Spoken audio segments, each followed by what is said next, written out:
Bonjour à tous, nous sommes Erev Shabbat Vayera, veille de Shabbat Vayera, 5784. Nous voyons dans notre paracha un épisode assez spécial de Hagar, la deuxième épouse de Abraham, qui a été chassée de la maison de Abraham, et lorsqu'il se trouve avec Ishmaël dans ses bras, Ishmaël est sur le point de succomber à sa maladie, à sa soif, et là, le malach, l'ange vient du ciel et il dit à Agar, voilà, regarde, ouvre tes yeux et vois ici, il y a un be'er maïm, il y a un puits plein d'eau. Et c'est intéressant, hein, le langage que le malach dit à Agar. Il ouvre tes yeux et vois qu'il y a ici un be'er maïm, qu'il y a ici un puits plein d'eau. Le Sfatemet, il ramène une phrase que le Midrash nous dit, lorsqu'une personne perd quelque chose, il y a une ségoula. Si on veut retrouver cette chose, il y a une astuce. L'astuce est de dire la phrase suivante. Amar Rabbi Binyamin, Hakol Bechezkat Sumi. Rabbi Binyamin a dit que tout le monde sont comme des aveugles. Ad Kadosh Baruch Hu Meir et Enem, jusqu'à ce que Kadosh Baruch Hu il illumine leurs yeux. Min Hacha Vaifkach Elokim et Enea. C'est écrit dans le passage que Kadosh Baruch Hu il a ouvert les yeux de Hagar. Et donc on voit d'ici que tant que Kadosh Baruch Hu nous a pas encore ouvert les yeux, c'est comme si on était aveugle. On a la solution devant nous. Et si Akadosh Baruch Hu ne nous illumine pas les yeux, eh bien on ne voit pas la solution qui est devant nous. C'est exactement ce qui s'est passé avec Hagar. Hagar avait le Be'er Maïm juste à côté d'elle, mais Akadosh Baruch Hu a fait en sorte qu'elle ne puisse pas voir le Be'er Maïm. Et uniquement lorsque Hagar a prié à Akadosh Baruch Hu qu'il lui donne la Géoula, qu'il la délivre de sa souffrance, de sa détresse, alors la seule chose qu'Akadosh Baruch Hu il a fait, c'est quoi? C'est lui ouvrir les yeux. Et il faut savoir, nous dit le Sfat Emet, chaque chose qui nous arrive, il y a une règle. Akadosh Baruch Hu, il est Makdim Refoua Lamaka. Il donne toujours la guérison au coup, il nous donne avant d'avoir créé le coup. Pourquoi est-ce qu'Akadosh Baruch Hu, il nous frappe? Pourquoi est-ce qu'Akadosh Baruch Hu, de temps en temps, il donne une petite tape? Ça, ce sont déjà les calculs d'Akadosh Baruch Hu. C'est pas à nous de savoir pourquoi est-ce qu'il nous fait ça. Mais il faut savoir que toutes les solutions, à n'importe quel problème qu'on rencontre, à n'importe quelle situation difficile qu'on rencontre, la solution est déjà là. Elle a déjà été créée. Elle existe déjà. C'est intéressant de noter que nos sages nous expliquent qu'il y a 10 choses qui ont été créées avant la création du monde. Alors, il y a des choses qui sont très très grandes, comme par exemple la Torah, comme par exemple le Gehinnom, le Gan Eden, l'enfer, le paradis, comme des choses qui sont vraiment très très élevées.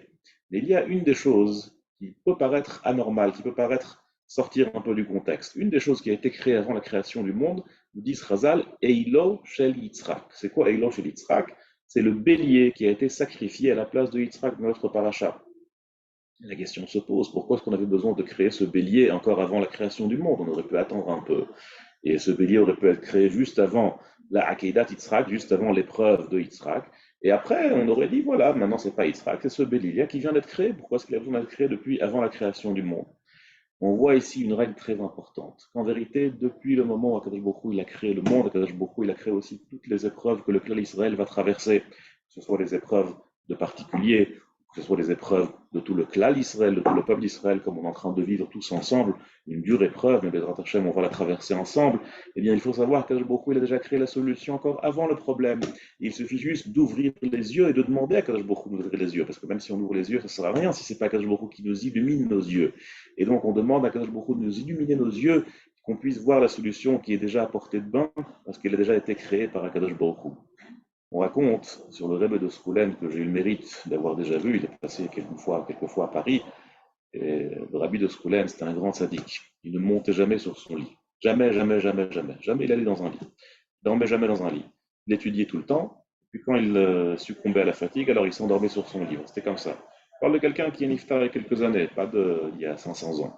Quelques années, on avait encore un sadique comme ça qui n'allait jamais sur son lit. Et donc, le Rebbe de Skoulen, une fois, il avait un chassid, un khatan, un jeune bachour, qui n'était pas marié et qui était très triste de ne pas encore être marié. Son âge, il commençait à avancer et il était déjà un peu inquiet. Alors, il allait chez son Rebbe, le Rebbe de Skoulen, et lui a dit, Rebbe, je ne sais pas quoi faire, je ne suis pas encore marié et je n'ai pas encore de solution.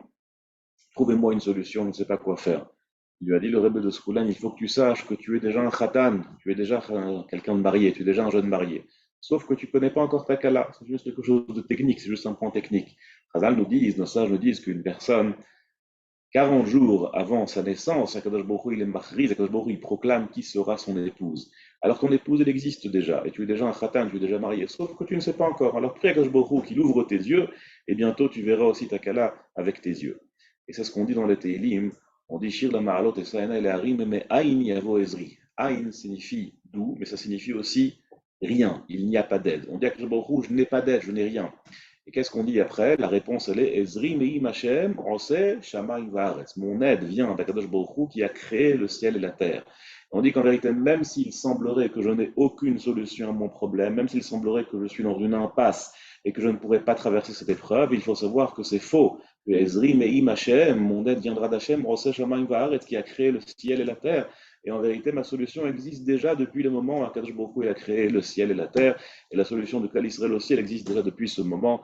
יהי רצון בעזרת השם, הקדוש ברוך הוא יפיל אויבינו תחתינו, va faire tomber nos ennemis, et que בעזרת השם on traversera tous ensemble cette épreuve et qu'on finira cette épreuve très prochainement et qu'on verra très très prochainement Mashiach tzidkeinu b'meira b'yameinu kol tuv Shabbat shalom.